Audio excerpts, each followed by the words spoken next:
In this guide, I'm going to show you how to fix Snapchat camera permission not working on iPhone. This is Aiden from JustBoz, and before we get into this guide, make sure to like the video and subscribe to the channel with all notifications on. It really does help with the channel and it lets us know that you want more content like this, so we'd greatly appreciate it. If at any point throughout this guide you did have any questions, just ask them down in the comment section below and we can help you out further. I'm going to be doing my best to reply to every single comment down there. Now, first things first, go ahead and back out and you need to open up the settings app and you need to scroll down on here until you see apps down at the very bottom. Select that and then just search for Snapchat.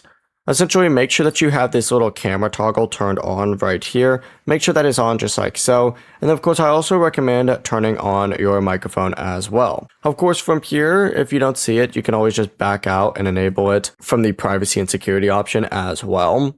But from here, open up Snapchat and see if that fixed it. If it didn't fix it, what you need to do is fully close it and reopen it again. If it's still not working, restart your iPhone and update Snapchat from the App Store. And as a final fix, you can also delete Snapchat and reinstall it. And once you reinstall it, it's going to prompt you to allow camera access. Whenever you're on the camera screen, you could just select that again as well. Before you do leave, make sure to like the video and subscribe to the channel with all notifications on. It really does help with the channel and it lets us know that you want more content like this. We'd greatly appreciate it. And if at any point throughout this guide you did have any questions, just ask them down in the comment section below and we can help you out further. I'm going to be doing my best to reply to every single comment down there. Peace.